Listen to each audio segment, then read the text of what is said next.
রাজধানীর সীমান্ত স্কয়ার, তার পাশেই বি আর প্রধান ফটকে বড় করে লেখা সীমান্তের অতন্দ্র প্রহরী। জায়গাটির সামনে দিয়ে গেলে আজও যে কারো গায়ে কাঁটা দিয়ে ওঠে, কারণ 2009 সালের 25 ও 26 ফেব্রুয়ারি জায়গাটি পরিণত হয়েছিল যেন এক নরকে।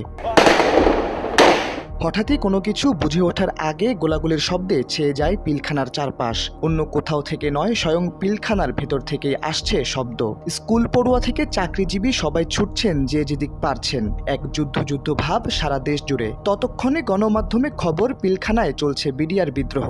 একে একে প্রাণ হারান 57 জন সেনা কর্মকর্তা সহ 74 জন। কি হয়েছিল সেদিন পিলখানার ভেতরে? একে একে বের হয়ে আসছে অজানা সেসব তথ্য। 25 ফেব্রুয়ারি সকাল 9টা 27 মিনিট। ভেতরে বার্ষিক দরবার হলে চলছে সভা। হঠাৎ একদল বিদ্রোহী সৈনিক দাবি দাওয়া নিয়ে এসে হাজির হয় দরবার হলে। এক পর্যায়ে তারা তাদের মহাপরিচালকের দিকে তাক করে অস্ত্র।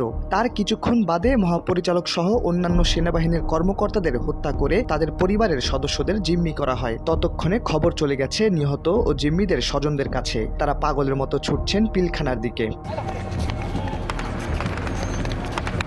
বিদ্রোহীরা পিলখানার ভেতরের মূল 4টি ফটকেরই নিয়ন্ত্রণ নিয়ে নেয়। উন্মাদের মতো গুলি ছুটতে থাকে পিলখানার বাইরে। এরপর টানা 36 ঘন্টা বাংলাদেশ সাক্ষী হয় এক বীভৎস ইতিহাসের। আর এই 36 ঘন্টায় প্রাণ হারান 57 জন সেনা কর্মকর্তা। এরপর শুধু কেটে গেছে সময়। 2009 সাল থেকে 2024 সাল পর্যন্ত আওয়ামী ক্ষমতার হোলি উৎসবে মেতে ওঠে দেশ। নবম জাতীয় সংসদ নির্বাচনে 2008 সালের 29 ডিসেম্বর জয়ী হয় আওয়ামী লীগ। আর বিডিআর বিদ্রোহ ঘটে ঠিক তার পরের বছর। গত বছর আওয়ামী লীগ সরকারের পতন হলে ধীরে ধীরে বেরিয়ে আসে বিডিআর বিদ্রোহের নেপথ্যের কারণ। জানা যাচ্ছে স্বয়ং আওয়ামী লীগের ইশারাতেই সংঘটিত হয়েছিল এই হত্যাকাণ্ড। এখনও আর্তনাদ কমেনি বিডিআর বিদ্রোহে শহীদ হওয়া পরিবারের সদস্যদের।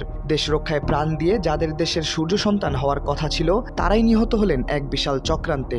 সম্প্রতি রাজধানীর বিএফডিসিতে বিডিআর বিদ্রোহ নিয়ে কথা বলেছেন attorney general advocate Mohammad Asaduzzaman. তিনি বলেন, পিলখানায় 57 জন সেনা কর্মকর্তাকে হত্যার মাধ্যমে বাংলাদেশের কবর রচনা করে নৈরাজ্যবাদের জন্ম দিয়েছিল তৎকালীন আওয়ামী লীগ সরকার। ছাত্রলীগ, যুবলীগের নেতাকর্মীরা বিডিআরের পোশাক পরে পিলখানা হত্যাকাণ্ডে অংশ নিয়েছেন বলেও অভিযোগ রয়েছে। আওয়ামী লীগ সরকারের পতন হলেও বিডিআর বিদ্রোহে এখনো বিচার পায়নি অসংখ্য শহীদের পরিবার। কেউ হারিয়েছেন বাবা, কেউ হারিয়েছেন স্বামী, কেউ বা ভাই। এ বিষয়ে অ্যাটর্নি জেনারেল বলেন, হত্যাকাণ্ডের সাথে জড়িত মাস্টার মাইন্ডরা এখনো ধরাছোঁয়ার বাইরে রয়েছে। তাদের বিচারের আওতায় আনার প্রক্রিয়া চলছে। পিলখানা হত্যাকাণ্ডে আমরা জাতির সূর্য সন্তানদের হারিয়েছি। তাদের হারানোর মাধ্যমে বাংলাদেশের সার্বভৌমত্বকে আঘাত করা হয়েছে।